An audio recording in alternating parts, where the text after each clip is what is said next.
हे महाराज श्री नमोस्तु नमोस्तु नमोस्तु। नमोस्तु। बोलिए बोलिए प्रमाण सागर जी महाराज की जय जय जय। चलते हैं गुरु चरणों में बारंबार नमोस्तु पूर्वक। आज का यह संता समाधान का सत्र अपन उन्हीं के चरणों में प्रारंभ करते हैं, जिनके माध्यम से लाखों नहीं करोड़ों नहीं अनगिनत लोगों का एक भला हुआ और एक नई राह है पकड़ी और वो अपने जीवन को और आगे उन्नत बनाएं और ऐसे गुरुवर का सानिध्य हमें हमेशा प्राप्त होता रहे। इसी भावना के साथ मैं उनके चरणों में बारंबार नमोस्तु करते हुए श्रीमान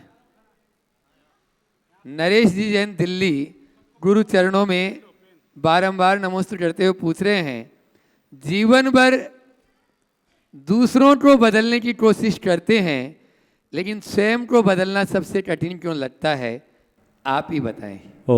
दूसरे को बदलने की कोशिश करते हैं, खुद को बदलना कठिन क्यों लगता है? इसकी सीधी सी वजह है और बहुत छोटी सी वजह है। दूसरों को बदलने की कोशिश हम इसलिए करते हैं क्योंकि दूसरों की कमजोरियां हमें दिख जाती हैं, और खुद को बदलना हमारे लिए कठिन इसलिए लगता है क्योंकि हम खुद की कमजोरियों को स्वीकार नहीं कर पाते। जब तक उन्हें खुद की कमजोरियों को स्वीकार नहीं करता तब तक खुद को बदलने में सक्षम नहीं हो सकता। इसलिए अपने आप को बदलना चाहते हो तो पहले अपनी कमजोरियों को स्वीकारो, अपने आप को देखो कि मैं कहाँ बुरा हूँ। जिस दिन तुम खुद को बुरा देखने लगोगे उसी दिन खुद के प्रति अस्वीकृति का भाव आएगा, और जिस दिन तुम्हारे अंदर वो भाव आएगा उसी दिन से तुम्हारे जीवन में व्यापक बदलाव आएगा। कोलकाता से श्रीमती सुषमा बनर्जी जो व्याख्याता प्राध्यापका है हिंदी विभाग की, गुरु चरणों में नमन करते हुए पूछ रही हैं, मेरी शंका यह है कि भाषा भावों की अभिव्यक्ति का एक साधन मात्र है, चाहे वह तमिल, तेलुगु, बांग्ला, असमी, अंग्रेजी कोई भी हो, पर गुरुदेव अनुभूति तो सभी भाषा वालों को एक ही समान होती है। अनुभूति की संवेदना तो सभी के एक ही प्रकार से होगी, फिर भाषा को लेकर पूरे देश में इतना विवाद क्यों? क्या इससे हमारी भावनात्मक एकता, क्षेत्रीय अखंडता प्रभावित नहीं होती? गुरुवर आप ही समाधान दें। देखिए, भाषा अभिव्यक्ति का एक साधन, भाषा में संस्कृति का प्रवाह होता है। हम भाषा का अनुपालन करें पर भाषा का आग्रह नहीं करना चाहिए। जैनाचार्यों ने सदैव इस बात को अपनाया, हर समय उन्होंने हर भाषा और भाव को अपनाया। हमारा उद्देश्य भाषा की जगह अभिव्यक्ति है। अभिव्यक्ति अपनाकर हम अपने जीवन का पथ प्रशस्त करें, जिससे हम अपने जीवन को बेहतर बना सके, उसी अनुरूप अपना काम करना चाहिए। ओम। प्रत्यक्ष रूप से उपस्थित गुरु चरणों में अपना प्रश्न करेंगे और मैं चाहूँगा असित अर्चना बेनाडा कोलकाता गुरु चरणों में अपना प्रश्न करें। नमोस्तु महाराज जी, नमोस्तु महाराज जी, नमोस्तु महाराज जी। महाराज जी, वैराग्य भावना में आता है, वज्रनाभि चक्रवर्ती ने क्षेमंकर मुनि की जब वंदना किए, 3 प्रदक्षिणा दिए और उन्हीं के निमित्त से मुनिराज ने उन्हें उपदेश दिया, और उन्होंने वो उपदेश सुन के चक्रवर्ती का साम्राज्य छोड़कर हृदय में ऐसा वैराग्य हुआ कि उन्होंने दीक्षा ले ली। लेकिन महाराज जी, हम लोग रोज़ आपको सुनते हैं, लेकिन हम लोगों को तो कुछ भी नहीं हो रहा है। हम लोग क्या ढीठे हो गए हैं, या फिर हम लोगों को कुछ समझ में नहीं आता है, या फिर हम लोग भौतिक संसाधनों में इतने रचे पच गए कि कुछ समझ में नहीं आता है, या 2 नाव पे पैर रख के चल रहे हैं। तो कैसे वैराग्य बढ़ाएं? और उम्र घटती जा रही है तो स्टेप तो थोड़ा आगे बढ़ना चाहिए ना महाराज जी। बहुत अच्छा सवाल किया है। देखिए, सुनते सब है पर असर सब पर एक सा नहीं होता। जो कानों से सुनते हैं उनके लिए प्रवचन मात्र बौद्धिक खुराक बनकर रह जाती है, और जो हृदय से सुनते हैं उनके लिए प्रवचन भीतर से आंदोलित करता है। हमारा हृदय जब तक आंदोलित ना हो तब तक हमारे सुनने का कोई अर्थ ही नहीं। तो हमें चाहिए कि हम हृदय को आंदोलित करें, श्रद्धा को प्रगाढ़ बनाए, लक्ष्य बनाए, पुरुषार्थ जगाए। और ये बात भी सत्य है कि सब सुनने से वैरागी नहीं हो जाते। भगवान महावीर के समोसरण में मुनियों से कई गुनी श्रावकों और श्राविकाओं की संख्या थी। कितने गुनी थी भाई, याद है? आर्यिकाएँ 3 गुनी थी, श्रावक श्राविकाएँ भी मुनि आर्यिकाओं से कई गुनी। इसका मतलब हताश मत हो। जब भगवान की वाणी से भी पूरा बदलाव नहीं तो हम जैसों की वाणी से कितना बदलाव। एक बात ध्यान रखना, हम परिवर्तित हो या ना हो, हमारा ध्येय परिवर्तित हो जाए, हमारी दिशा परिवर्तित हो जाए तो भी बड़ी उपलब्धि। ये देखो कि मेरी सोच की स्थिति क्या है। जब तक मैं गुरु से नहीं जुड़ी, धर्म से नहीं जुड़ी, तब की मेरी सोच और आज की भाव दशा में यदि कोई अंतर दिख रहा है तब तो कुछ अर्थ है, और यदि नहीं तभी बहुत काम बाकी। इसलिए सुनने से कुछ नहीं होता ये सोचकर सुनना बंद मत करो। बिना सुने भी कुछ नहीं होता, इसलिए दिल से सुनना शुरू करो। दिल से सुनिए, जीवन तब बदलेगा, उससे जीवन का पथ प्रशस्त। गुणायतन के कार्य अध्यक्ष NC जैन साहब दिल्ली गुरु चरणों में अपना प्रश्न के लिए तैयार रहेंगे। मुनिश्री, मेरा एक प्रश्न, एक अपील मुझे करनी है, तो छोटे से 2 मिनट के कथन के साथ मैं सुनाना चाहता हूँ। भगवान महावीर के स्वामी के समय एक नगर सेठ थे, बहुत बड़े सेठ थे, उनका नाम था मनम्र। धीरे धीरे उनका नाम बिगाड़ के मेरा मेरा कर दिया लोगों ने। मेरा मेरा कर दिया तो वो सब समझ लगा सब कुछ मेरा है, मेरा मेरा मेरा है, और दान में कुछ देता नहीं था। तो लोग महावीर स्वामी के पास गए कि ये इतना बड़ा सेठ है, हर चीज़ को मेरा मेरा कहता है, तो ये कब दान देगा क्या? तो महावीर स्वामी ने उत्तर दिया, ये सबसे ज़्यादा दान यही दे के जाएगा। मृत्यु हो गई, सारा दान रह गया। तो मेरा सबसे ये निवेदन है कि आप अपने हाथ से दान दे के जाइए। मृत्यु के बाद कहाँ जाएगा, क्या जाएगा, किसी को कुछ पता नहीं है। तो गुणायतन से एक बार पुनः आप सब लोगों से निवेदन, गुणायतन से जुड़िए और तन मन धन से जुड़िए, और मुनिश्री के आशीर्वाद से अब हमें जल्दी आगे आपको अच्छी अच्छी सूचना भी मिलती रहेगी, खबरें भी मिलती रहेगी। नमोस्तु गुरुवर।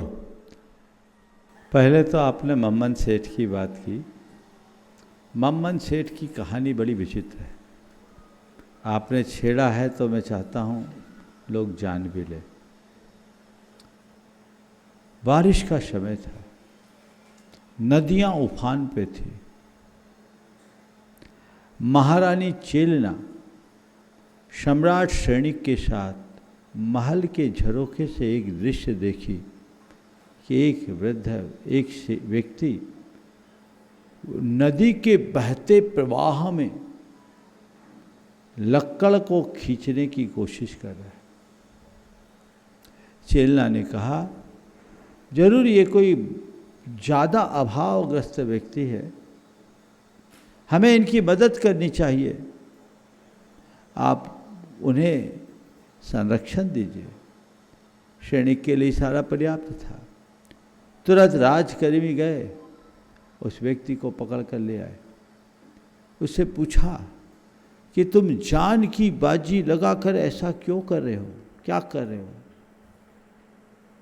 उसने सैनिक से कहा, महाराज मेरा एक बैल है, दूसरा बैल नहीं है, उसके बिना मेरा काम नहीं हो रहा है, तो मुझे बैल का जोड़ा चाहिए, इसलिए मैं किसी भी तरह से धन का संग्रह कर रहा हूँ।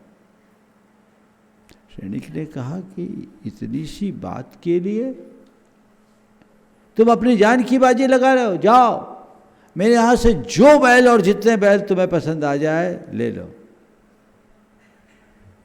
महाराज मेरे पास जैसा बैल है ना,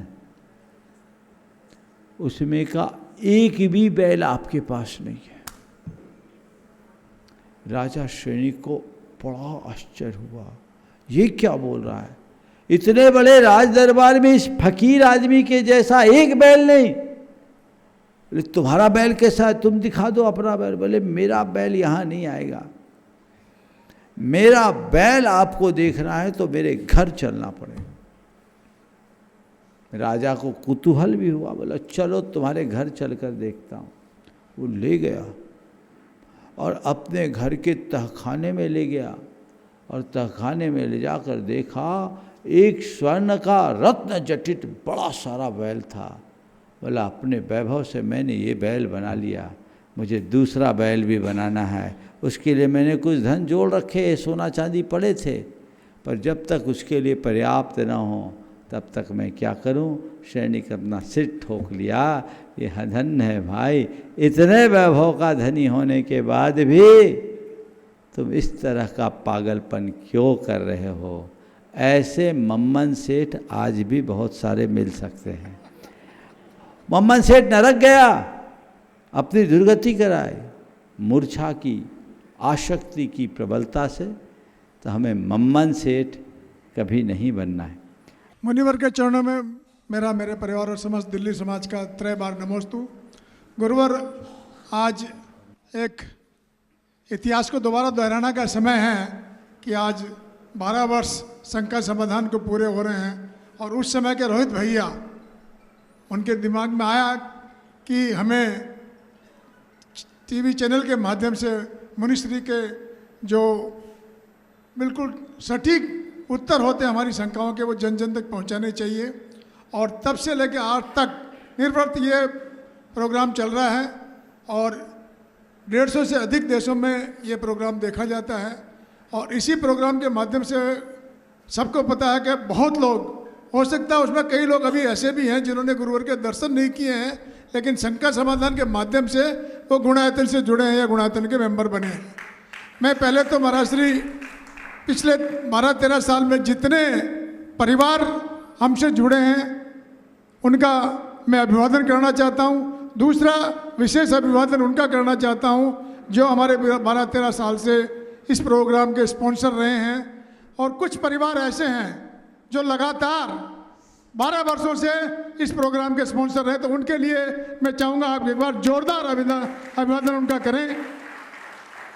आप सबको पता है कि विश्व में सबसे ज़्यादा देखे जाने वाला प्रोग्राम शंका समाधान है।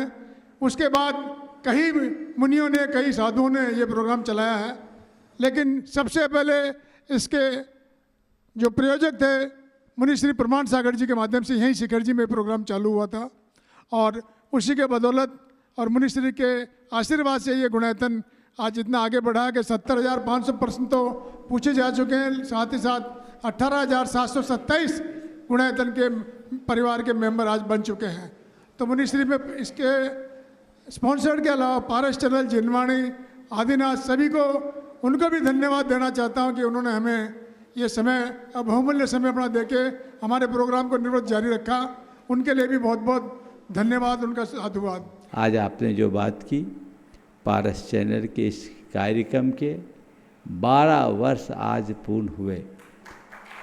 यद्यपि शंका समाधान तो जब से मेरा संघ से पृथक बिहार हुआ 1989 से, शाम का हमारा नियमित कार्यक्रम था, चलता था। लोग पर्चियाँ देते थे, मैं उत्तर देता था। महाराज जी का 2012-13 से बार बार आग्रह था।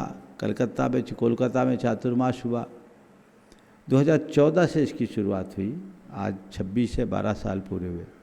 कोलकाता में चातुर्मास हुआ, विधान हुआ, 2-4 बार इन्होंने लाइव करा दिया मुझसे बिना पूछे। कार्यक्रम हुआ, ख़त्म हो गया। मुझसे ये कहते थे महाराज इस कार्यक्रम को लाइव होना चाहिए, लाइव होना चाहिए। मैं टालता रहा, लेकिन यहाँ जब आया तो पता लगा कार्यक्रम लाइव पारस चैनल में हो गया। और मुझे 5 दिन बाद मालूम पड़ा। हमने कहा हो गया, लोग चाह रहे तो हो गया। आज 12 सालों में इस कार्यक्रम के प्रति आप सबका अनुराग बना रहना, यही इसकी सबसे बड़ी सफलता है। आज सभी साधु इससे प्रेरित होकर शंका समाधान करने लगे हैं, यही इसकी सबसे बड़ी सफलता है। लोगों का एक विशिष्ट कार्यक्रम बन गया है, यही उसकी सबसे बड़ी सफलता है। निश्चित इस पूरे शंका समाधान में पारस चैनल का योगदान है, जिनवानी चैनल, अन्य चैनलों ने भी इसको आगे बढ़ाया, लेकिन सबसे ज़्यादा योगदान उन लोगों का है जिन्होंने हर साल इसके प्रसारण में अपना योगदान दिया है। अभी जैसा एनसी जैन साहब बोल रहे थे कि कुछ लोगों ने तो प्रति वर्ष साल में 1 महीना दिया है। आप लोग कार्यक्रम का लाभ लेते हैं, सुन लेते हैं, काम हो गया, कार्यक्रम की सराहना करते हैं, लेकिन आप अपना योगदान क्या ये देखिए। उन लोगों के प्रति आज आभार व्यक्त कीजिए जिनके दान से ये कार्यक्रम चलता है। सभी के प्रति आभार व्यक्त करना चाहिए। एक बार धन्यवाद तो दे दिया करो, भाई साहब आपके निमित्त से हमें घर बैठे लाभ मिल रहा है। और प्रति वर्ष इसमें अपना योगदान देने वालों में लगभग 7-8 लोग तो हैं जो हर साल देते हैं। उनमें 3 मूर्तियां यहाँ उपस्थित हैं।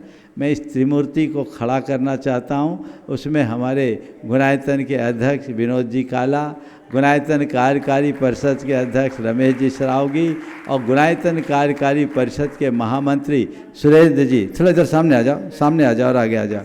और ये तीनों प्रतिवर्ष करते आए, इनका कभी नागा नहीं हुआ। और ये ऐसे भी हुए हैं, इन सब की संयोजना करने वाले एनसी जैन, कई लोग ऐसे लिखा देते नाम और इन मौका पे कहते अभी हमारा रहने दो। तो स्टेपनी में इन लोगों ने कई बार, खासकर विनोद जी तो साल में 2-2 महीने तक का किया है। और इनका एक ही कहना, कुछ भी हो जाए कार्यक्रम चलना चाहिए। और पिछले लगभग 3-4 वर्षों से बहन सुनीता दीदी भी यहाँ उपस्थित है, जिनका इसके प्रसारण में हमेशा योगदान रहा है। आप इनका भी जोरदार अभिनंदन कर दें। प्रतिवर्ष आज मैं उल्लेख तो करना चाहूँगा जिनकी तरफ से इसका प्रसारण हर साल होता रहा है, मुझे याद है, बाकी एनसी जैन लिस्ट दे देंगे, यहाँ पास में आ जाओ तो अच्छा रहेगा। इनमें अपने ताराचंद जी जयंती परिवार, बिना नागा उनका चलता है।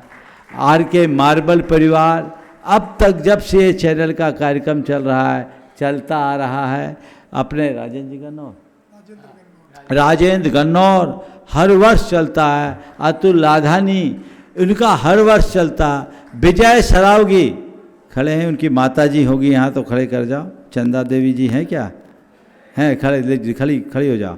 हाँ, ये विजय सरावगी परम निष्ठावान समर्पित सावक, वो हर साल करते हैं। और कन्नौज से सवाई लाल चिंतामणि परिवार, हमेशा उनका योगदान रहता। हाँ, और अभी जयपुर से नंद किशोर पहाड़िया भी पिछले कुछ वर्षों से लगभग निरंतर हमेशा बिना कहे करते हैं। बीच में के ताराचंद जी हो गए, पहले बोल दिया। और भी जो परिवार है जिनने आगे पीछे योगदान दिया है, मैं चाहूँगा एक बार आप उन सब के प्रति करतल ध्वनि से अपने अनुमोदना प्रकट करें, उनका अभिवादन करें, ताकि ये प्रभावना का क्रम निरंतर चलते रहे। और मैं आप लोगों से कहना चाहता हूँ, इन लोगों ने 700 पुण्य का बंद किया है, ध्यान रखो। भगवान की वाणी को मागध देव फैलाते हैं। ऐसे जैन साहब सुनो ध्यान से, क्योंकि सूत्रधार तो आप ही हो। भगवान की वाणी को मागध देव फैलाते हैं, और इन लोगों ने हम लोगों की वाणी को फैलाने का जो काम किया वो मागध देव का काम किया है। इससे इतने लोगों का विशुद्ध धर्म ध्यान और जीवन में जो परिवर्तन हुआ, उन सब के पुण्य का 6वां हिस्सा आप लोगों के खाते में जा रहा है।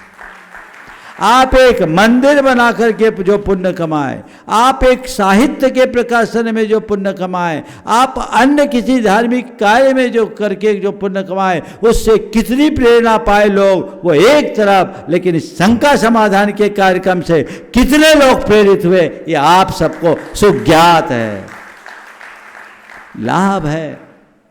इसलिए आगे से उत्साहित होकर आओ, चला करके बोलो कि नहीं हमारा नंबर दीजिए। हालांकि हर साल घोषणा होती तो नंबर तुरंत आ जाते, क्योंकि 7-8 तो फिक्स ही है। और उनका तो एक बार प्रण जैसा है कि हमको करना, यही तो गुरु भक्ति, यही गुरु सेवा है। कलश भी हमको रखना ही है, चैनल में हमें चलाना ही है, और ये काम करना ही है। एक बार तो ताराचंद जी जयंती वाले से कहा भी रहने दो, बोले हमारा आप शकुन हो जाएगा, हमारा मत रुको। ये भाव, ऐसा ही भाव आप लोगों को भी जगाना चाहिए और जीवन को आगे बढ़ाना चाहिए। ये पुण्य अर्जन करने के श्रेष्ठ मौके होते हैं। मैं तो कभी किसी से बोलता नहीं कि आप करो, लेकिन आप लोग अपनी भावनाओं से जो उत्साह प्रदर्शित करते हैं वो बहुत बहुत सराहनीय है। मैं पुनः पारस चैनल परिवार को और इसके प्रसारण में योगदान देने वाले सभी श्रावक श्रेष्ठियों और भक्तों को दोनों हाथ से आशीर्वाद देता हूँ, और साथ ही इस प्रभावना में जिनवानी चैनल, प्रामाणिक ऐप और आदिनाथ चैनल का भी बहुत बड़ा योगदान है। उनके लिए भी इस मौके पर बहुत बहुत आशीर्वाद। नमस्ते महाराज। एक बार जोरदार ताली बजा दीजिए। मैं चाहूँगा इसी अवसर पर गुणायतन के यशस्वी अध्यक्ष विनोद जी टाला, वे भी अपनी बात करेंगे। और हाँ, उसके बाद प्रदीप भाई मंच पर आ जाएं। विनोद जी पहले प्रदीप जी का हो जाने दो। अच्छा, और मैं चाहूँगा विनोद जी और रमेश जी दोनों मंच पर ही रहेंगे, आएंगे। गुरुदेव, मेरी ओर से, मेरे परिवार की ओर से और शंका समाधान के इस दिव्य कार्यक्रम को देखने वाले विभिन्न चैनल और अनेक माध्यमों से सभी जो श्रद्धालु हैं उन सभी की ओर से आपके चरणों में बारंबार नमस्तु नमोस्तु नमोस्तु। गुरुदेव, जब आपसे आज चर्चा हो रही थी तो एक बात आई थी, जैन बनाओ, जैन बचाओ, जैन बढ़ाओ, जैन बसाओ। ये बात कहीं ना कहीं दिल को छू गई और मुझे याद आया 1992 में रांची में ज्ञान सागर जी महाराज का चतुर्मास हुआ था। मेरे घर में आहार भी हुए थे, मैं उनसे जुड़ गया था। उन्होंने अगला चतुर्मास रांची से कुछ किलोमीटर दूर, में भी 60-70 किलोमीटर दूर, एकदम से गांव के अंदर में जाकर के, जंगल जैसे स्थान में जाकर के उन्होंने चतुर्मास किया। मुझे बहुत कौतूहल हुआ, बहुत आश्चर्य हुआ। क्योंकि मेरे पिता राय बहादुर हरकचंद जैन जी के साथ जुड़े हुए थे, तो मुझे भी कई बार तराई क्षेत्र में जाने का मौका मिला। तब मैंने जाना कि ज्ञान सागर जी महाराज जो गाँव के अंदर में, झारखंड के गाँव के अंदर में, बंगाल के गाँव के अंदर में, उड़ीसा के गाँव के अंदर में अनेक सराग बंधु रहते हैं, उन सबको उनके अपने पूर्वजों के धर्म की याद कराने के लिए बहुत ही भारी वहाँ पर श्रम कर रहे हैं। उन्होंने उनको अपनी जाति का, अपने धर्म का, उनकी संस्कृति का याद दिलाया, और इसके लिए उन्होंने वहाँ पर मंदिर बनवाए, शिक्षा के आयतन बनाए, पाठशालाएं चलाई, शिक्षा और छात्रवृत्ति वगैरह दे करके बच्चों को अपने साथ जोड़ा और अनेक कार्य किए। गुरुदेव, लगभग 3 लाख सराग परिवार, 3 लाख सराग इस क्षेत्र में बिखरे हुए हैं, जो कि मूलतः जैन हैं। लेकिन आज ज्ञान सागर जी महाराज हमारे बीच में नहीं है। उनका ये अधूरा काम मुझे लगता है कि संतों के माध्यम से और सभी श्रावकों के माध्यम से, क्योंकि श्रावक भी सराग है और सराग भी श्रावक है, ये काम निरंतर चलते रहना चाहिए। तभी जैन बनेंगे, जैन बसेंगे, जैन बढ़ेंगे और जैन बचेंगे। तो इसे आप विस्तार से बताते तो बड़ी कृपा होती। नमस्ते गुरुदेव। देखिए, आपने जो एक प्रसंग उठाया है, ये बहुत ही गंभीर और प्रासंगिक प्रसंग। ये बात सत्य है कि सराग क्षेत्र में आज भी लाखों ऐसे भाई हैं जो हमारे ही हैं, हमसे दूर हो गए। उन्हें वापस मुख्य धारा से जोड़ने की आवश्यकता है। इस दिशा में आचार्य ज्ञान सागर जी महाराज ने जो काम किया वो मील का पत्थर बना है। उन्होंने बहुत ही स्तुत्य प्रयास किया उनके इस प्रयासों से एक जागृति की लहर उत्पन्न हुई। उन्होंने लगभग 4-5 साल तो इस क्षेत्र में दिया, उससे एक शुरुआत हुई और लोगों में बड़ा बदलाव आया। इसका श्रेय उनको दिया जाना चाहिए, दिया जाता भी है। फिर उनका बिहार उत्तर भारत की ओर होने के बाद भी संपर्क में बने रहे, लेकिन कहीं कुछ गैप हुआ दिखता है। वर्तमान में एक बड़ा अंतराल दिख रहा है। मेरा ध्यान जब इस तरफ गया तो मुझे भी लगा कि इस क्षेत्र में काम करना चाहिए। मुझे बड़ी प्रसन्नता है कि जब मैंने गुणायतन के पदाधिकारियों के सामने ये बात रखी तो गुणायतन ने सहर्ष स्वीकार किया कि हम इस क्षेत्र में प्राथमिकता के साथ काम करेंगे।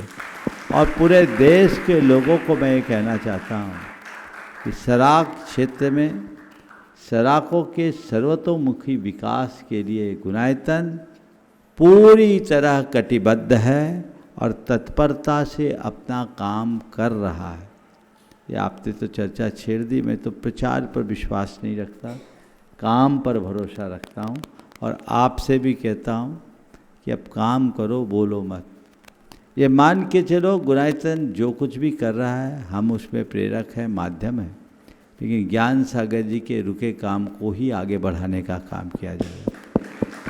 ये बात ध्यान रखना, कभी ज्ञान सागर जी महाराज ने काम किया, आज मैं हूँ तो कल मेरे बाद कोई और आएंगे, फिर परसों कोई और आएंगे, हम आप चले जाएंगे। हमारा मिशन जिंदा रहना चाहिए, हमारा ध्येय जिंदा। हमें उसी मिशन को आगे बढ़ाना है। हम व्यक्ति केंद्रित होकर के कभी नहीं जीते। हमारा ध्यान सदैव हमारे ध्येय से जुड़ा होना चाहिए, हमारे मिशन से जुड़ा होना चाहिए।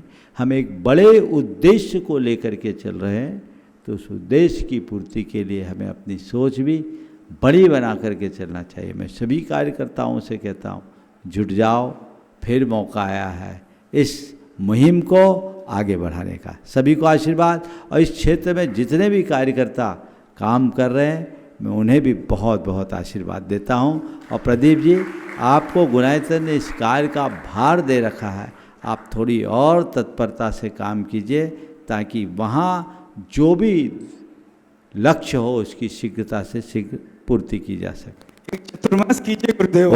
ओम। श्री विनोद जी काला, जोरदार तालियों से उनका स्वागत करें गुरु चरणों में। और मैं चाहूँगा, आज कल तो बोले नहीं, आज जरूर बोलेंगे। गुणायतन कार्यकारी कमेटी परिषद के यशस्वी अध्यक्ष से रमेश जी सरावगी, इस चातुर्मास के नवरत्न शिरोमणि संरक्षक गुणायतन, उनका भी जोरदार तालियों से। और साथ में गुणायतन के कार्य का अध्यक्ष से NC जैन साहब दिल्ली, वे भी मंच पर आ जाएं। सुरेंद्र जी जैन महामंत्री और इस चातुर्मास के नवरत्न शिरोमणि संरक्षक गुवाहाटी से सुरेंद्र भाई, और सुभाष जी CEO, वे भी मंच पर आ जाएं। आप तालियों में हाथ नहीं बांधे, ये वो चेहरे हैं बंधुओं जो गुरुवर के सपनों को आसमान की ऊंचाई देने के लिए कमर कसे हुए हैं। जोरदार तालियां इन सभी के लिए।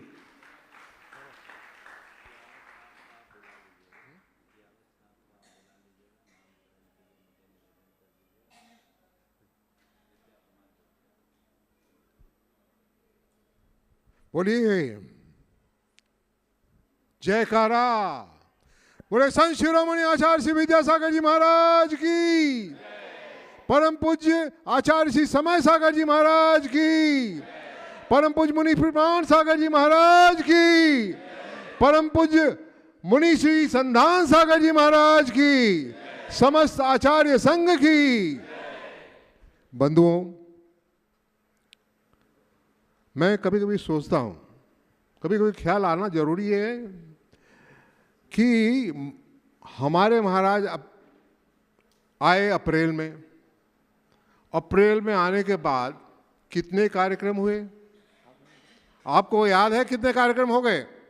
दीक्षा दी गई, सिंगापुर पंचकल्याणक हुआ, और फिर 108 प्रतिमाओं जी का भी पंचकल्याणक हुआ, और फिर सिद्ध चक्र विधान हुआ, और अब और लाइन में लगी है, लाइन लगी हुई है। चातुर्मास कलश स्थापना भी हुई, चातुर्मास कलश स्थापना भी हुई। मैं कभी कभी ये सोचता हूँ कि हाँ, इसके अलावा स्वधर्म जागरण शिविर 27 से 2 मई तक हुआ, माने 6 कार्यक्रम हुए। अप्रैल से 15 अप्रैल था, 18 को चालू होकर दीक्षा हुई, और ऐसे ऐसे ऐसे। कभी कभी सोचता हूँ हम लोग तो एक दिन में ही ये महाराज जी। और आज सुनिए ना, आज क्या हुआ कि हम लोग क्लास चल रही थी, क्लास हमारी क्लास चल रही थी, तो हमने सोचा अब थक गए हैं, महाराज जी भी थक गए होंगे, तो देखा कि वहाँ क्लास चालू हुए, और क्लास चालू हुए, फिर 3:30 बजे फिर क्लास चालू है। मैं कभी कभी सोचता हूँ एनर्जी आती कहाँ से ये तो इज बियॉन्ड माई इमेजिनेशन, कि बियॉन्ड माई इमेजिनेशन। पर आपको ये और बता देता हूँ, इसी तरह कार्यक्रम आते रहेंगे, आप जुड़ते रहिएगा, और आपको बताते हुए बड़ा हर्ष हो रहा है। आज अंतराय भी था, अंतराय था, इसके बावजूद मानो 2 क्लासेस हुई, और हमारा सुबह से हमारी क्लास चल रही है 6:30 बजे से, तो हमारी तो क्लास सुबह से चल रही है। और हमारी हालत अभी देख रहे हैं, कितना चेहरा सूख गया ना, लग रहा है ना भैया जी, कितना चेहरा सूख गया है। कभी कभी माँ, अभी जाऊंगा तो घरवाली बोलेगी क्या हो गया, आप कहाँ से तो अभी आपको बताते हुए बड़ा हर्ष हो रहा है कि हमारा एक और नया कार्यक्रम, गुणायतन का कार्यक्रम, आप सुनते जाइएगा बस। गुणायतन का एक नया कार्यक्रम चालू हो रहा है मध्य प्रदेश में, भोपाल में। और भोपाल में क्या कार्यक्रम चालू होने वाला है? विद्या प्रमाण गुरुकुलम तो हो गया, पास्ट टेंस बीत गया। अब होने वाला है एक नया कार्यक्रम, और नया कार्यक्रम है महिलाओं को, बालिकाओं को, सॉरी नहीं, महिला नहीं, बालिकाओं को मध्य प्रदेश प्रशासनिक सेवाओं के लिए तैयार किया जा रहा है। और तैयार किया जा रहा है, बालिकाओं को उस परीक्षा में पास होने के लिए तैयार किया जा रहा है।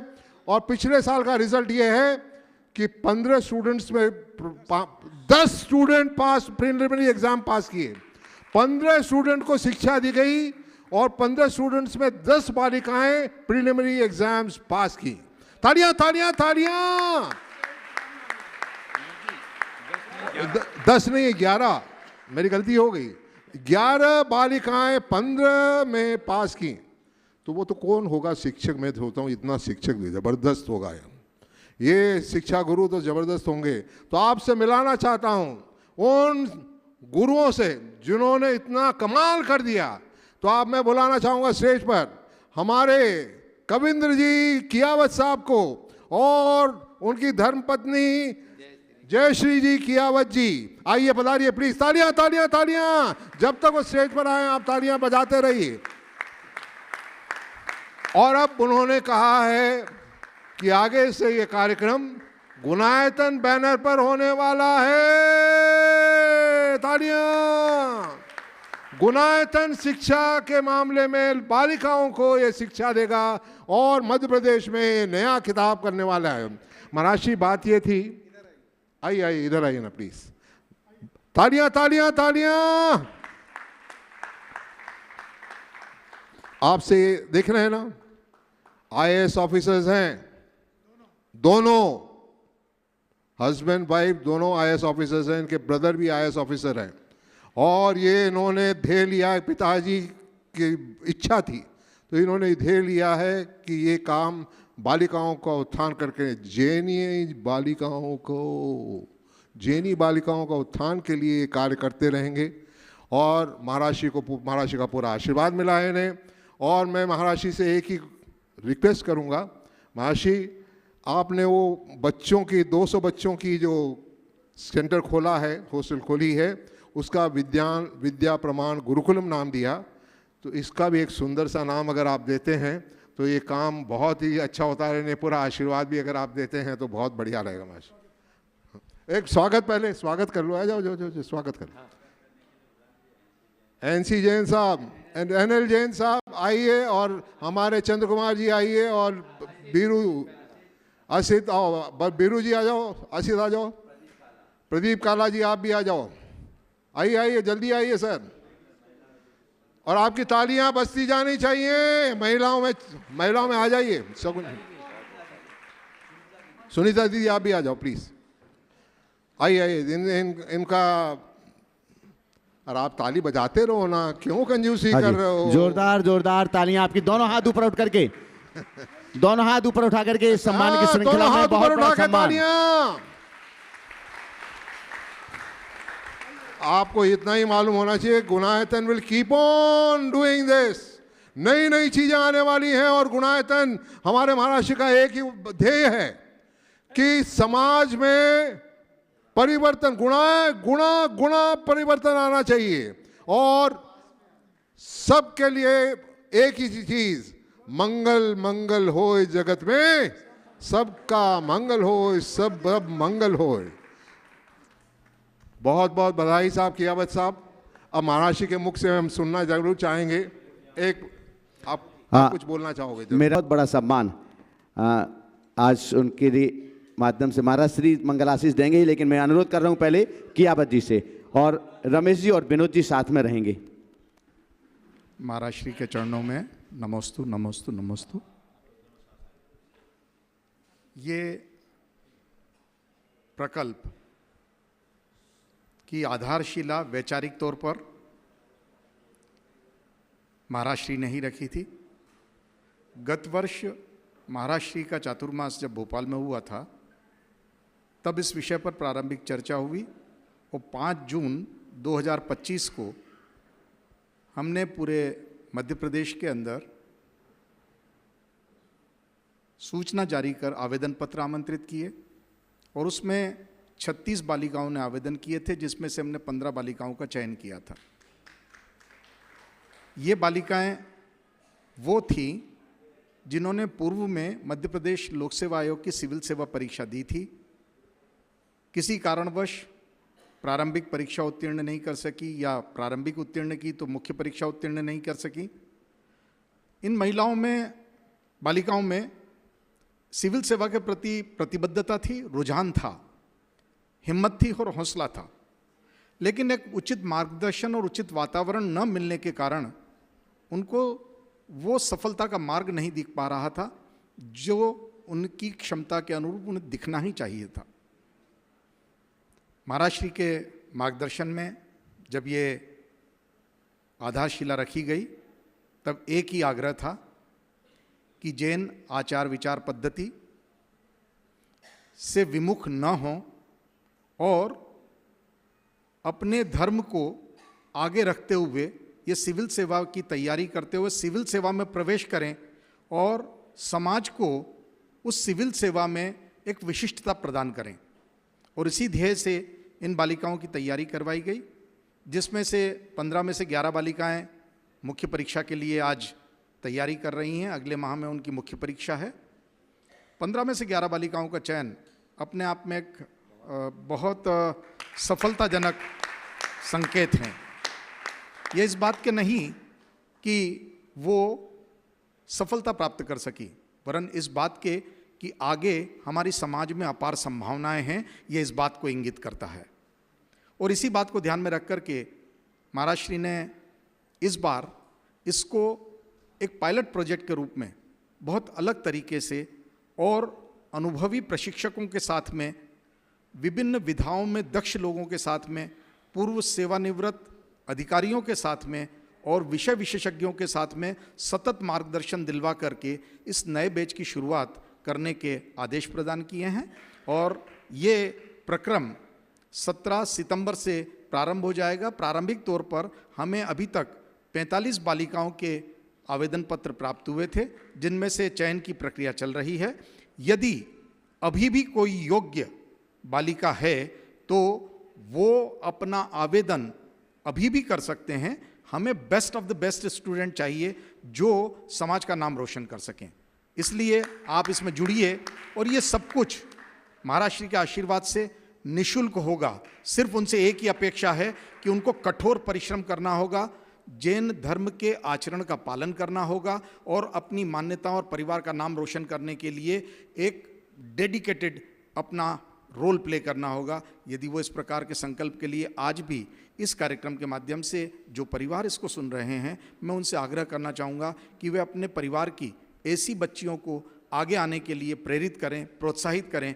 ये पायलट प्रोजेक्ट अभी सिर्फ 19 बालिकाओं के लिए चलेगा इस वर्ष, लेकिन इस पायलट प्रोजेक्ट की सफलता के आधार पर निश्चित रूप से आगे आने वाला दायरा और उसका विस्तार अचंभित करने वाला होगा, क्योंकि जो उत्साह ट्रस्टीज़ ने दिखाया, जो आशीर्वाद महाराज जी ने दिया, उससे मुझे लगता है कि जैन समाज की बालिकाएं अब सिविल सेवा में अपने कीर्तिमान स्थापित करने के लिए पंख फैला चुकी हैं। उड़ान उनकी ऊंची होगी और ऐसी उड़ान होगी जहां कोई ऊंचाई छोटी पड़ जाएगी। महाराज श्री के श्री चरणों में हमारे पूरे कियावत परिवार की ओर से सादर नमन। महाराज जी के आशीर्वाद से अभी हमने पहला छोटा सा एक पड़ाव पार किया है। हमारे महाराज जी को मैं वह कहना चाहूँगी कि महाराज जी, जैसा आपने हमको आशीर्वाद दिया है, हमने भी दृढ़ संकल्प लिया है। ईश्वर का दिया अल्प नहीं होता, जो टूट जाए वो संकल्प नहीं होता। हार को लक्ष्य से दूर ही रखना जीत का कोई विकल्प नहीं होता, और हम निश्चित होंगे कामयाब।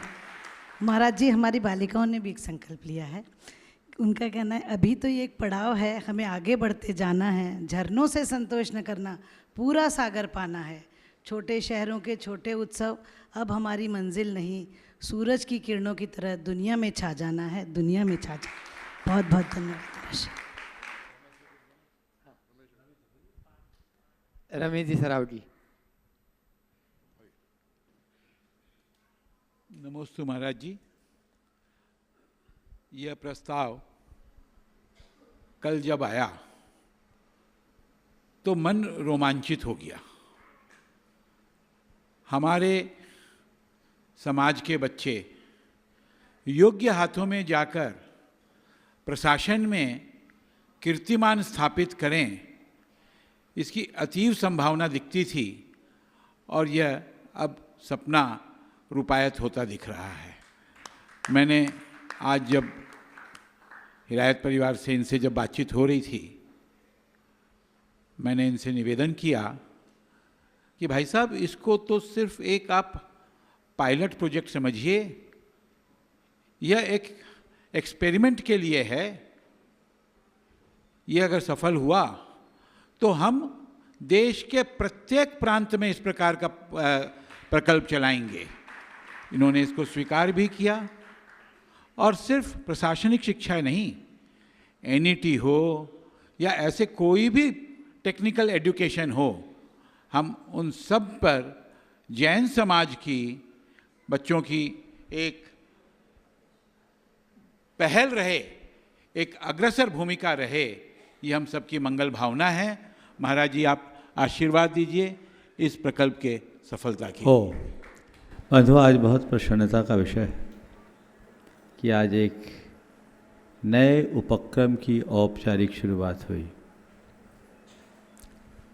पिछले साल जब भोपाल चातुर्मास था, कियावत साहब ने अपने भाव व्यक्त किए, मैंने इनको प्रेरणा दी और इन्होंने उसे कर दिखाया। इससे इनके जज्बात का अंदाज लगा।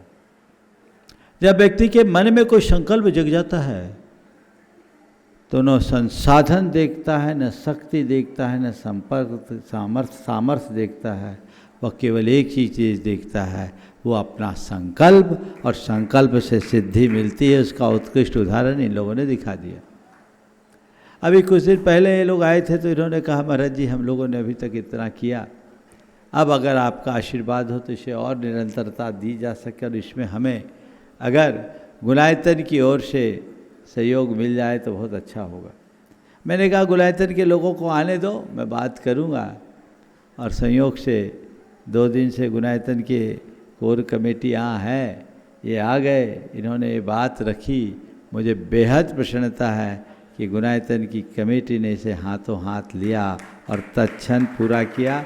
अभी अध्यक्ष महोदय की बात आपने सुनी, हमारे गुणायतन कार्य परिषद की भी, कार्यकारिणी परिषद के अध्यक्ष रमेश जी, उनके कार्यकाल में अभी कार्यभार संभाला नहीं और पहला शुरुआत हो। ये आपका पुण्य है, शुभ लक्षण है। जिसकी शुरुआत ही अच्छी है तो परिणाम अच्छा आएगा, हमें कुछ इसमें संशय नहीं। विनोद जी तो हमेशा बड़े सकारात्मक व्यक्तित्व के धनी हैं, हर अच्छे कार्य को वो तुरंत करते नहीं, लपकते हैं। और इस कार्य के लिए भी इन लोगों के सामने जब प्रस्ताव रखा गया तो इन्होंने कहा हमें इस काम को आंख मूंद कर स्वीकार करना चाहिए। देश भर के लोगों से मैं कहना चाहूँगा कि गुणायतन अब एक प्रोजेक्ट मात्र नहीं है, गुणायतन एक अभियान बन गया है और बहुत दिशा में अपना काम कर रहा है।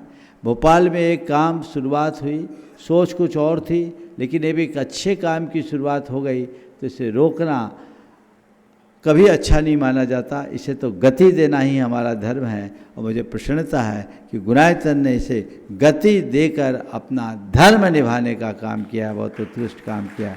आपने इसके नामकरण की बात मुझसे की है, मैंने नामकरण भी सोच लिया है। यहाँ आने के पहले मुझे मालूम था आप लोग नाम तो बोलोगे, तो हमने इसका नाम सोचा है विद्या प्रमाण सक्षम अकादमी। यह विद्या प्रमाण सक्षम अकादमी अभी बालिकाओं के लिए है, लेकिन ये सक्षम अकादमी पूरे समाज को शैक्षणिक रूप से सक्षम बनाने का उपक्रम करेगी। यह शैक्षिक गतिविधियों की पूर्ति के लिए गुणायतन का जो उपक्रम होगा वो विद्या प्रमाण सक्षम अकादमी के माध्यम से होगा और इसकी शुरुआत अभी हुई है। इसे मैं मंगलाचरण के रूप में देखता हूँ और इस अर्थ में भी भोपाल ही बाजी मार रहा है। ये भोपाल वालों का बड़ा सौभाग्य है। अभी अन्य स्थानों के लोग भी आएंगे, निश्चित आएंगे, और गुणायतन अब अपनी मानसिक तैयारी कर ले कि हमसे जो कहे हम अपने पास उपलब्ध संसाधनों के अनुसार ये कार्य कर सके। मैं गुणायतन से जुड़े सभी सदस्यों से कहना चाहूँगा, गुणायतन का उद्देश्य बड़ा है। आप लोग गुणायतन से जुड़े हैं तो अपने संकल्प की पूर्ति में जुट जाइए। जितने लोग गुणायतन से जुड़े हैं, गुरु भक्ति से प्रेरित होकर जो संकल्प लिए हैं, वे संकल्प के लिए समर्पित हो जाएं, अपने संकल्प की पूर्ति करते जाएं। मैं आप सबसे कहता हूं, आप अपने संकल्पों की पूर्ति करते रहोगे तो भारत में गुणायतन के लिए कोई भी प्रकल्प अधूरा नहीं रहेगा, सब कुछ पूरा हो सकता है। तो जो लोग भी गुणायतन से जुड़े हैं अपने संकल्पों को शीघ्रातिशीघ्र पूर्ण करने की कोशिश करें, वही आपकी ताकत है और गुणायतन बढ़ चढ़ करके आगे बढ़कर अपना काम कर पाएगा।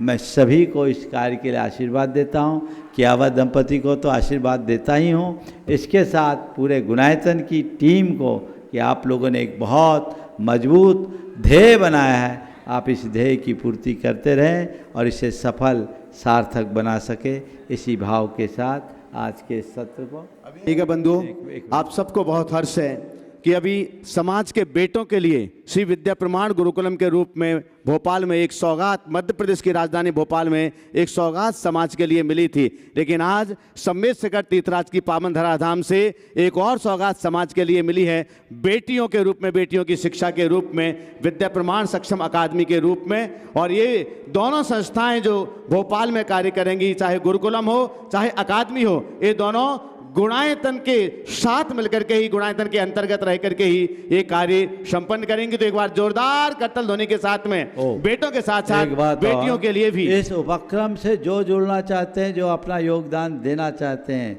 वे आगे आए। बहुत सारे लोगों को की भावना है कि हम इस तरह की गतिविधियों में अपना योगदान देना चाहते हो, जरूर है। और आपके लिए बतला दे बंधु, एक बेटी के लिए ये राशि जो निर्धारित 5 लाख कह रहे हैं, 5 लाख एक बेटी के लिए, एक महीने का 5 लाख का खर्चा सभी के लिए। और विद्या प्रमाण सक्षम अकादमी के लिए जो बेटियां उसमें रहेंगी, शिक्षा प्राप्त करेंगी, उनके लिए एक माह के लिए हाँ संपूर्ण राशि 5 लाख रुपए एक माह के खर्च के लिए आपसे की जा रही है। तो जो भी अपनी ओर से जो लोग देश और दुनिया में इस कार्यक्रम को देख और सुन रहे हैं, बाद में बताया मुझे 5 लाख रुपया साल का खर्चा है, 12 आदमी महीना, 5 लाख रुपया महीने का, 12 आदमी आ जाए तो हो जाएगा। एक नाम रमेश जी सरावगी का आ गया है, 5 लाख रुपया साल के हिसाब से, ऐसे 12 नाम कर दीजिए और एक वर्ष के लिए हो जाएगा। एक नाम सुरेंद्र का हो गया और विनोद जी, एक नाम विनोद जी का हो गया और एनसी जैन का जिम्मा है, कल तक 12 नाम ले आएंगे, चलेगा।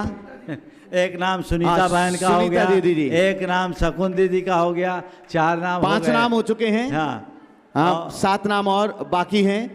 आइएगा बंधु, जो लोग देश और दुनिया में ऑनलाइन भी इस कार्यक्रम को देख रहे हैं, आप भी गुणायतन कार्यालय में मात्र 7 नाम चाहिए हैं। आज जो नई संस्था की एक कत्था वाला परिवार, एक बांसा वाला परिवार, 6 नाम हो चुके हैं। 6 नाम और अब मात्र 6 नाम शेष रह गए हैं। तो कल तक ये नाम भी आपके सामने आ जाएंगे और कल पूरी लिस्ट एक बार आपके सामने प्रदान कर दी जाएगी। और जो लोग बंधु इस समय चैनल के माध्यम से ऑनलाइन देश और दुनिया में कार्यक्रम देख सुन रहे हैं, आप सबके लिए बतला दें, आपकी बेटियों के लिए सक्षम शिक्षा समर्थ बनाने के लिए प्रशासनिक क्षेत्र में, उसके लिए आज एक नई संस्था का यहाँ से घोषणा की गई है, विद्या प्रमाण सक्षम अकादमी के रूप में। और उसमें 1 माह के लिए सभी बेटियों के खर्च के लिए 1 माह के लिए 5 लाख रुपए की राशि सुनिश्चित की गई है। और जो भी अपनी ओर से नाम देना चाहते हैं, आप गुणायतन कार्यालय में संपर्क करके अथवा आपके स्क्रीन पर जो नंबर चल रहे हैं उस पर भी आप सूचना देकर के आप अपने नाम दे सकते हैं।